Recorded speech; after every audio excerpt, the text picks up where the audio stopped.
Good morning. Welcome back, everyone. It's going to be an exciting year, and I'm here to talk all about safety. For those of you that don't know me, have not met me, don't remember me, whatever the case may be, my name is Natalie Ellis. I'm the safety manager here, and I look forward to getting to know every one of you this following year. So we're going to start the safety presentation, and I want to start by explaining that safety is a choice. It's a choice that we make every single day. The instant we wake up in the morning until we go to bed at night, it's a choice. Every action that we do during the day, they're choices that we make. So that involves our work lives. When you pull into the yard and you get out of your vehicle and you walk in, sign in, grab your keys, everything that you do, you make a choice to be safe. And we're going to talk about those details here coming up. So I really liked the slide that says safety by choice, not by chance. I really don't believe in chances, and by that I mean luck. You know, we don't get choices, or we get choices. Things don't just happen out of circumstance or by luck. So when it comes to safety, it's everybody's responsibility. Every single driver, every mechanic, every monitor, every staff member, we all have a responsibility to safety. So we're going to talk about that a little bit today. The first thing I want to talk about involves cell phones. I'm not going in any particular order here. These are all just topics that I know need to be brought up every once in a while as a refresher. So this video is kind of funny. It's kind of funny to watch. So keep in mind when you're watching it what these people look like to us. I can sit here and watch this video all day long and think, oh my gosh, how ridiculous are these people? But I also know that I've probably been one of these people, and you have too. And we just need to stop the behavior that's in the video. So go ahead and take a look at it, and we'll resume after the video.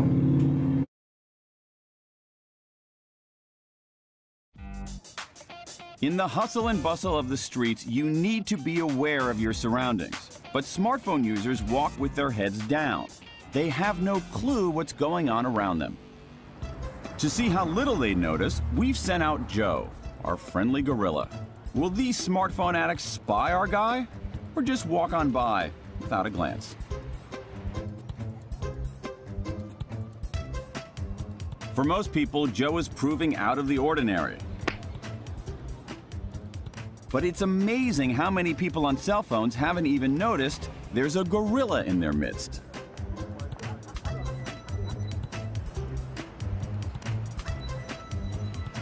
Excuse me, did you happen to notice a gorilla back there? No. You didn't see a gorilla standing right on the street? I was in my phone. You were on your phone? That's a dangerous device. You can get injured out there. You gotta be careful. All right, Alrighty. thank you.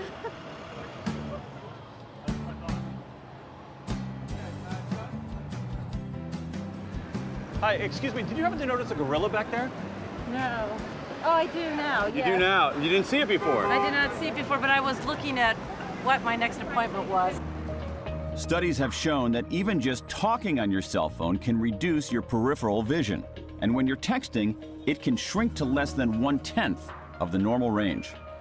It seems that when you need to concentrate on certain activities, such as using a cell phone, your brain uses the neurons that would normally be used for other things, like peripheral vision.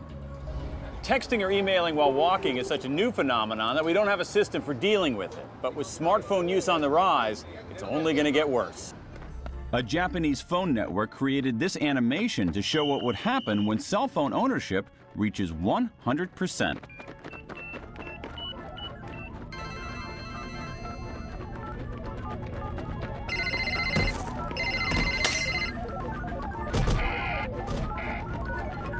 What a mess. The mobile phone you have called is switched off.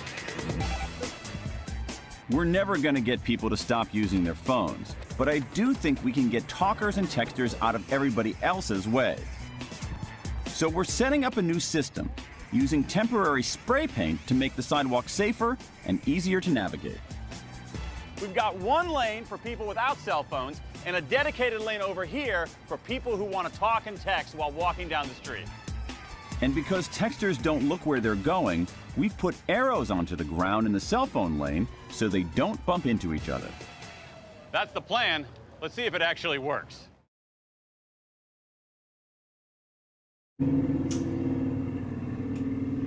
Okay, so this was a prelude to our cell phone policy.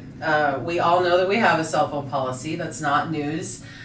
I believe the cell phone policy is in the handbook to sign off on this year to show us that you've all gotten it, you've received it, and you understand it. Let's talk a little bit about what it entails.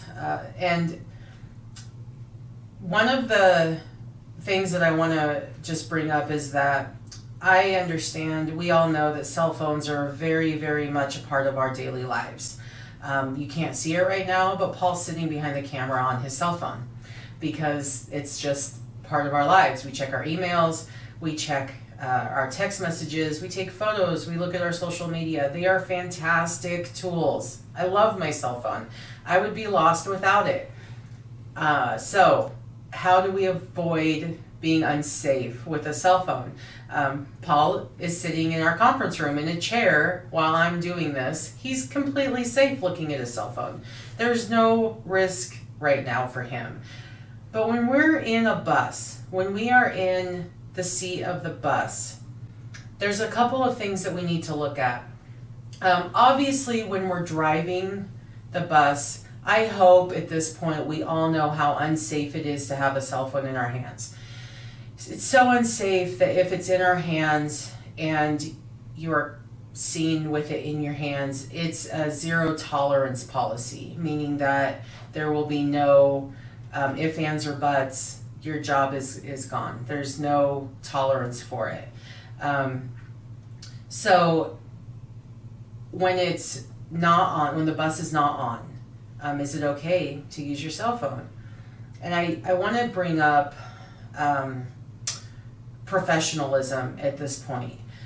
Think about when you pull into a hospital and you see a group of doctors outside smoking, or if you pull up next to a policeman at a red light and he's on his cell phone. Does that irk you a little bit? Does that make you think, geez, how can this professional preach what they preach, talk about what they talk about, and still do these actions? That's how I want you all to think about this as professional drivers. You hold a license that makes you a professional. You are not a layperson any longer in the terms of the driving world. And so you are seen as that professional. If you're sitting in a seat with a cell phone in your hand, regardless of if the bus is on or off, it comes across as a very unprofessional appearance. So what I like to say is just get up out of the seat. It doesn't hurt you. It probably helps you to get up and move a little bit. We sit so much anyway in our day that it's good to get up. Get up and just move down the aisle 1 or 2 seats. Look at it then. That way you're not having that appearance of the driver sitting in the seat, you know, slouch back, leg up. You don't need to be looking like that. It doesn't provoke a lot of respect as drivers. So it's okay to look at your cell phone or to use your cell phone when you are stationary, when you are out of your seat, and when you're back in the yard. You need to make sure that your bus is shut off and you've walked that walk to the back and you've turned off the child check alarm. Make sure that that child check is number 1, and then look at your phone. Pull it out, check your text messages, emails, phone calls, whatever you need to do, and then take a trip back into the building if it's that important. Now, I would really like to see everybody just come back into the building, then pull your cell phone out and do what you need to do. But if you have, I understand there's emergencies, there's family matters going on, there's kids home alone. So just make sure that you're doing it safely. Stationary means that you're not walking through the yard, that you're standing still, preferably on your bus before you even get off. Don't be one of those people in the video that has this walking, looking down at your phone and you miss the gorilla off to the side. In our case, it might not be a gorilla, it's going to be a bus. And we just don't know what could happen. So that's my spiel on the cell phones. I hope it's understood and clear that it's not acceptable to be using them, especially when you're driving and in the driver's seat. So if you're sitting at the school and you're waiting for your kids, just get up out of your seat. It's not that difficult, and it makes you a lot more respectable to the public. The next topic I want to talk about is the parking lot speed. I have had a lot of people, and I mean a lot of people, of you guys, come to me and say, I can't believe how fast that driver was going through the parking lot. And I say, I know, I see it every day.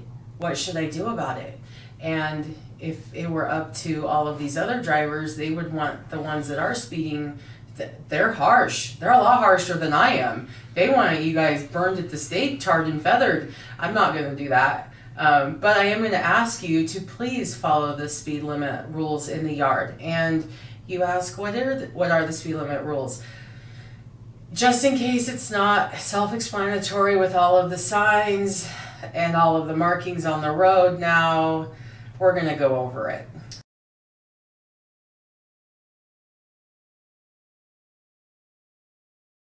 So I know you're all excited about this. But I got out there and I took some pictures. So the first picture we're going to look at here is starting near the fuel pumps, looking towards that back road at the new propane tank that's out there.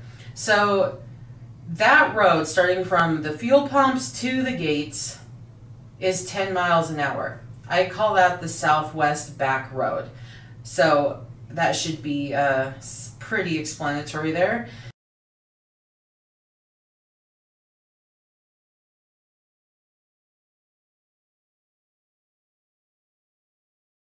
The next shot I took here, these are the exit roads coming out of the rows of buses. So you get to the end of your row, you're heading north, you're going to go either east or west depending on what row you're on.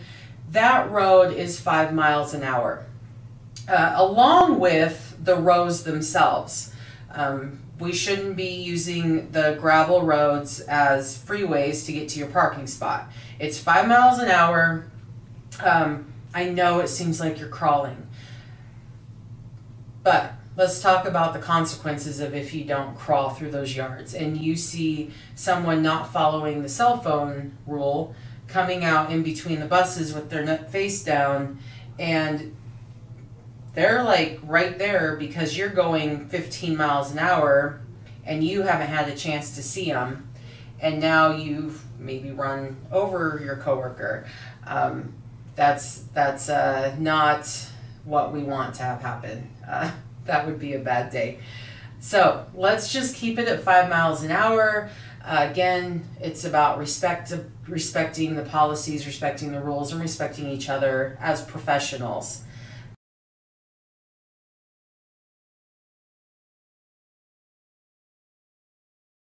The next picture is the road from the front gate, the east gate, that goes all the way past the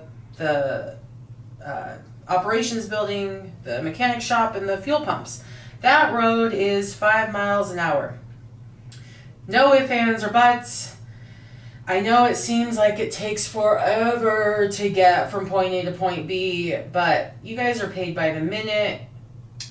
Just take it easy. 5 miles an hour. Enjoy the view. It's really not, I don't think it's a lot to ask of you guys to just slow it down through there. So that's the speed limit in the yard.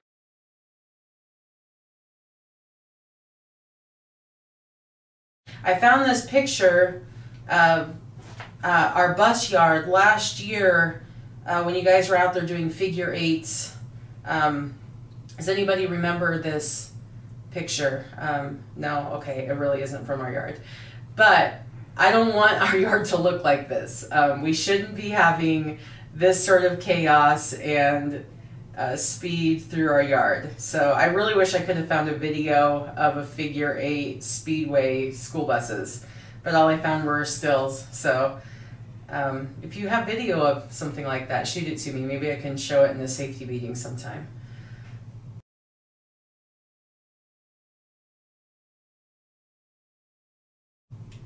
Okay, next topic. Oh, roundabouts. I went ahead and took it upon myself to go out in a bus and demonstrate that roundabout that's at Pine, and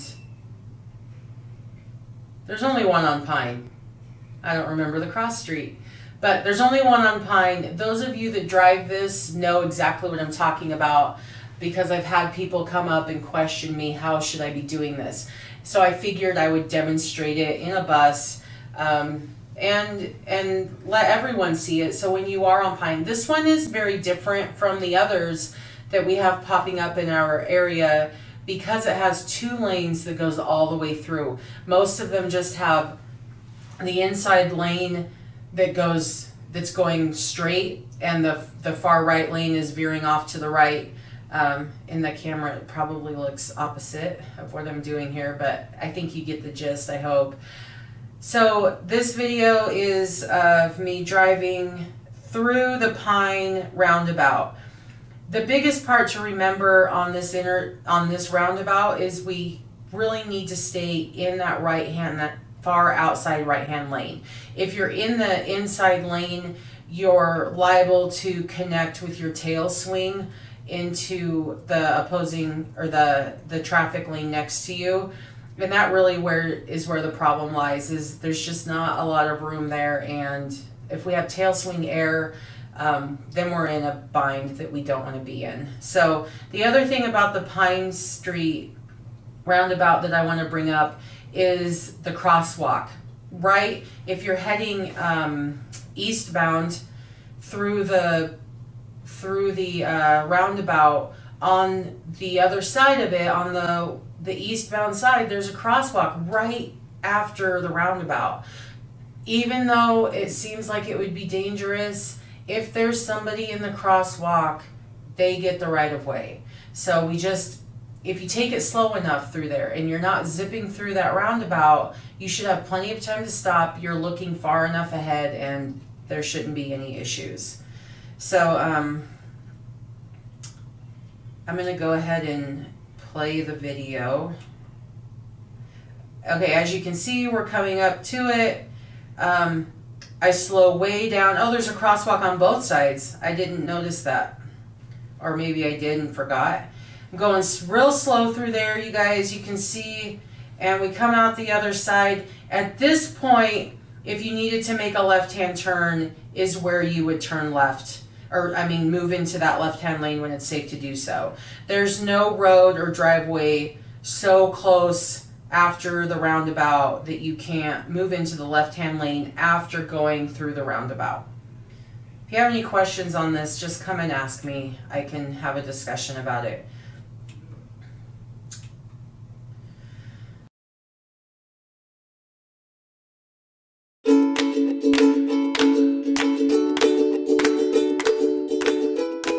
Just like a traditional intersection, you need to be in the correct lane and signal the direction you are traveling, whether you're turning right, left, or going straight through.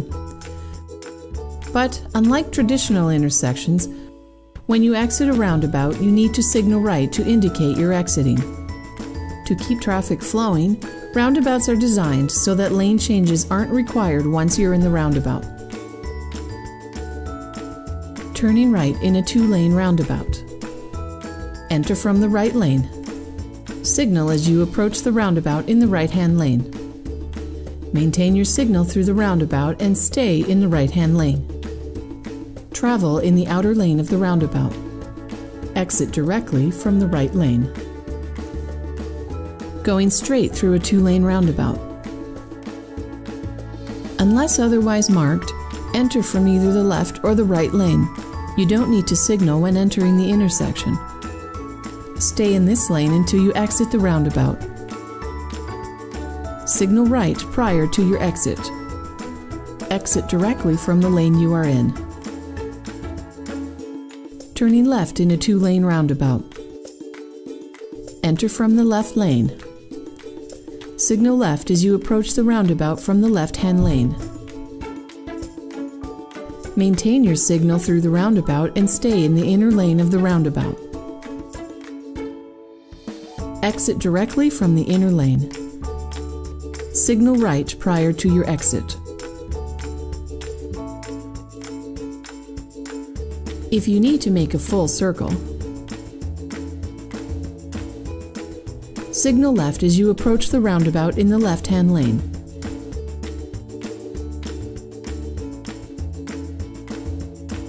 Maintain your signal through the roundabout and stay in the left-hand lane.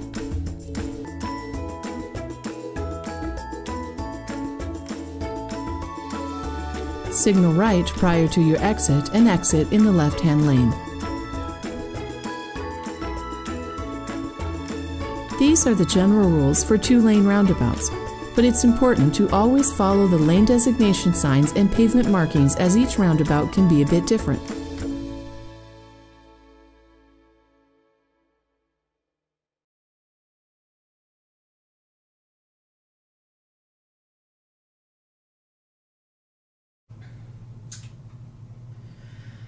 Okay, next topic.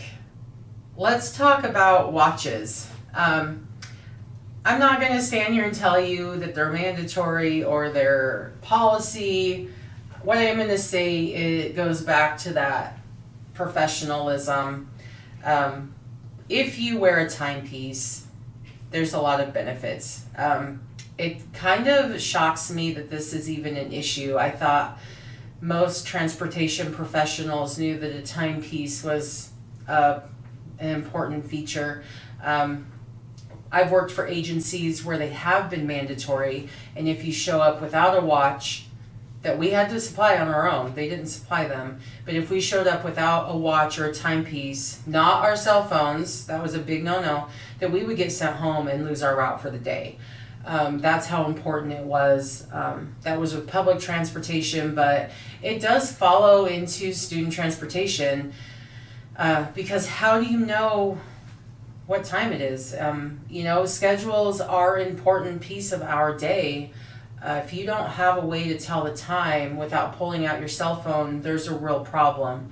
So the reason this really came up to me was I've had people come to me and say, we're so tired of hearing time check on the radio. So that's really one of the biggest reasons to have a watch. You don't want to be that person that's constantly on the radio saying, time check please, time check please. Also, if you listen to the radio, our dispatchers oftentimes will clear their remarks with the time. You know, they'll say base out at 9:43, whatever the time is. So if you're paying attention, you kind of have a clue on the time. But if you have a timepiece, there's no question. You know what time it is. If you have something on your person as a timepiece, whether it's a stopwatch, a pocket watch, something you wear around your neck, your wrist, then you just always have it there and you're not having to get on the radio. Then that also prevents you from having to look at your cell phone for the time. I've heard that one before. Well, I looked at my cell phone because I needed to know what time it was. That's not going to be an excuse if I have to confront you about cell phone use. If I pull a video and I see that you look at your cell phone, that's going to be a conversation. If you say, well, I needed to know the time, I'm going to say, in the safety startup, did you listen to my spiel about the importance of having a timepiece? So it is important. Also, it gives you the opportunity to do a proper brake check, because I know each and every one of you do a proper brake check, right? That's going to be something else that I'm going to be looking at this year. I want to hear those pump downs in the morning. I want to see that you're waiting those minutes between your applied and your static checks. If you don't know what I'm talking about and you say, what in the world is an applied and a static check? Please get with your team trainer. That's what they're there for. And have a conversation. Have them go out with you and walk you through a brake check. Some of you haven't been through that process in years, and it's important. If you leave this yard and your brakes aren't working properly, it's on you. As the professional, you are the one responsible for your bus. So it's very important. That's another reason for a time check. Plus, I added in, they look cool. Accessorize, accessorize, accessorize. Make them match your outfits if you want. They don't have to be expensive. They can be fun, and they can be kind of cool. You can get the old Casio with the little calculator on it, and you do your mileage that way. They still make those. Kohl's sells them, by the way. So it's also one less reason for Judge Judy to ridicule you in her courtroom, because if you haven't done your brake check because you don't have a timepiece to check them and you get in a wreck out there on the road, you might end up in Judge Judy's courtroom. I hope not, but it's more of a joke, you guys, so just laugh about it. All right, moving on. Oh, look at that. This is actual footage taken from Rocky Mountain High School loading zone. Okay, that's a joke too. If you can tell me what movie this is from, maybe I'll have a piece of candy for you. But this is a really good example. In fact, I showed this to one of our drivers a couple days ago, and they kind of chuckled and said, you know what, I have seen this at some locations. It's probably not good. The one person I showed this to said, what school was that taken at? Because they really thought I had taken this footage. So we're going to talk about drop-offs at the school zones. I know this is a point of contention for some of you. Some of you really, for some reason, believe that going nose to bumper out of a loading zone in the afternoon is a great idea. I cannot, for the life of me, figure out how this can be justified safely. It is no longer acceptable. There will not be nose to bumper pullouts at schools. It's completely unsafe. When you're focused so much on that bumper in front of you at the school, there is no possible way that you can be paying attention to the surroundings around your bus. And we're going to talk about the dangers of loading zones in the schools and the danger zone around your bus and the statistics on how dangerous those are. So, AM drop-off at the loading school. Let's start with there. So you do your route in the morning, you pull in, you've got your kiddos, they're excited for school. It's 5 miles an hour on school property, you guys. That should be all you're going. There's kids walking along the way. I don't know why you would want to go faster than that, but it's dangerous. 5 miles an hour on the school zones.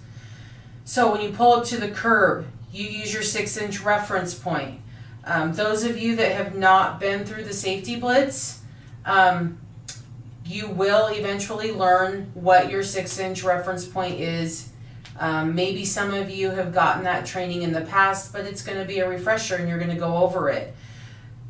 If you are unsure and you really need to know right this second, please talk to your trainer. You're put in these teams, your trainers are your leaders for a reason. They're there to be your coaches and your guides, so use them. They're a wealth of information. So if you need to conduct student management, pull up or go all the way around. If you've got a load of buses behind you and they need to get out, you can go circle the loading zone, but pull all the way up as far as you can. Get out of the way of the other buses, and this is so key. Turn your hazards on.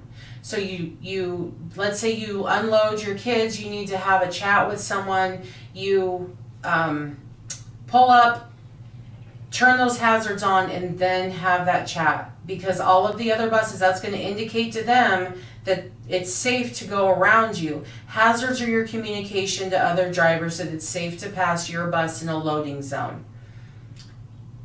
If a bus does not have its hazards on, do not pass it. That should indicate that that they're still loading or unloading. If a bus is unloading, if you pull in behind a bus that has 60 kids and you have 10, they're going to unload slower than you are. Just wait. Unload your 10, do your paperwork, but wait it out. Never, never, never should you pass a bus in a loading zone that has students getting on and off. It's not safe. You don't know where those students really are. Just wait. There's no reason. Your schedule should not be a valid reason to pass a bus that's loading or unloading. If it's not safe to pass, it is not safe to pass a bus that's unloading. I already said that. So when it comes to special needs buses, special needs drivers should pull up, turn your hazards on, especially if you have to wait for teachers to come to your bus to unload. When you have a student that's in a mobility device, pull up, put your hazards on, unload the ramp, do your process in the loading zone. When you have your hazards on, you're indicating to other drivers that you have control of the students on the bus and that it's safe for them to pass. Again, if you have any questions, please come and just ask me if it's not clear. I know a lot of this is muddy or could appear that way to those of you that it's new to.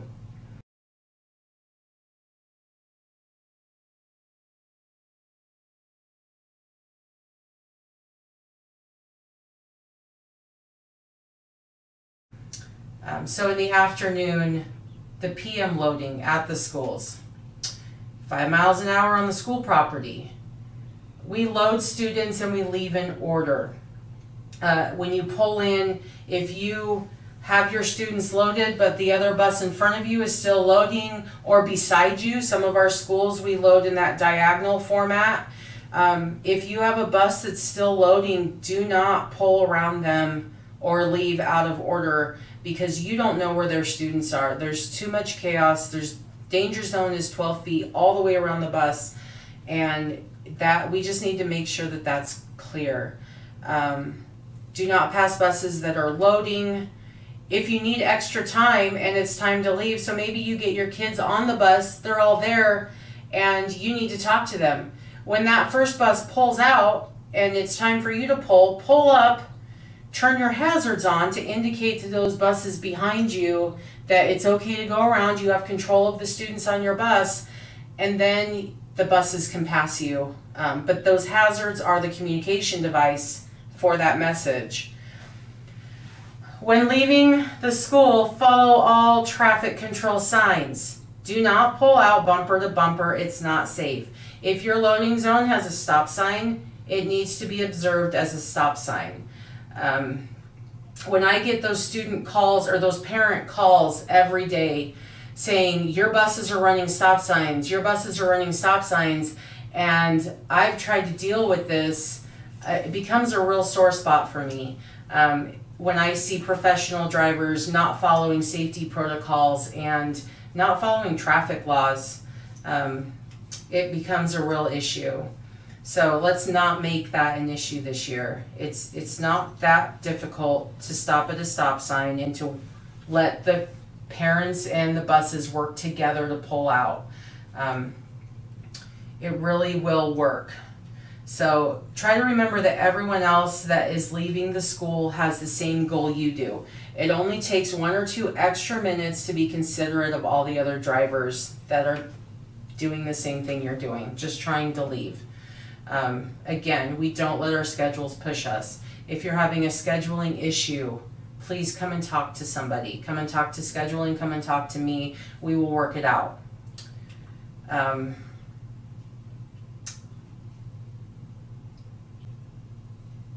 Do you want to take a break? Yeah. Okay. Okay, so to finish up loading zones, let's recap. Safety should always be our ultimate goal.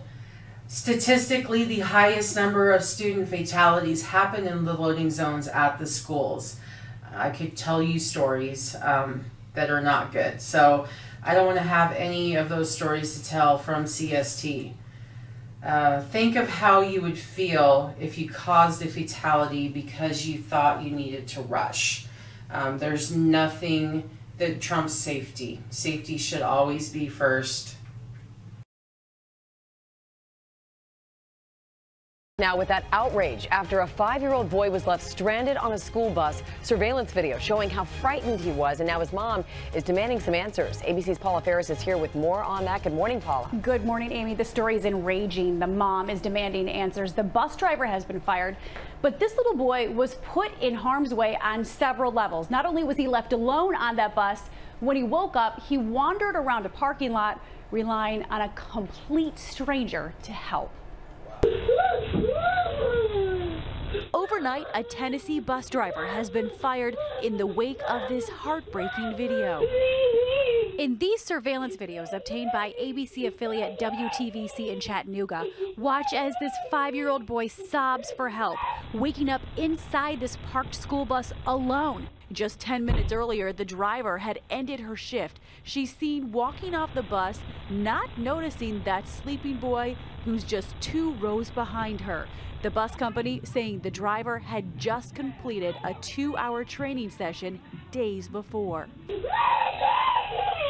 The boy was heading to an after-school program, but both the driver and program employee failed to perform safety checks, which are meant to stop children from being left behind. The bottom line is, if everybody had done their job like they were supposed to, you know, this child would have been located and would have gotten off here. Finally, the terrified boy figures out how to open the doors himself, walks off the bus, finding another bus driver who helps him get to safety. His mother concerned and outraged. What if those people weren't out there? Anybody could have got him, or if he was still wandering in the parking lot. She should have actually got up and done her checks instead of talking to the other bus drivers. But just last month, a similar scene, a Washington State patrol officer who was conducting a routine mechanical inspection found a preschooler who was stranded on a school bus. Whoa! How long have you been in here, bud? The child missed their stop and sat in the lot for more than an hour. Both the driver and bus monitor failed to check for any students left behind. And now the Olympia School District is taking action, installing alarms in their buses with the hope of preventing frightening scenarios like this one from happening again. So here's how it worked. As we said, after that November incident in Olympia, the district is installing those alarms in every bus. So after the final stop of the day, the bus driver has to physically walk to the back of the bus, press a button, which then prevents an alarm from going off. So what this does, it ensures that they are checking every seat when they're walking back and forth. These alarms will be installed in all the buses in that district by the end of the year. But if I'm a parent and my kid is riding a school bus, I'm saying we need these alarms in our school buses in our district. Every district. That's right. Quick. Paula, thank you very much. Hi, everyone. George Stephanopoulos here. Thanks for checking out the ABC News YouTube channel. If you'd like to get more videos, show highlights, and watch live event coverage, click on the right over here to subscribe to our channel. And don't forget to download the ABC News app for breaking news alerts. Thanks for watching.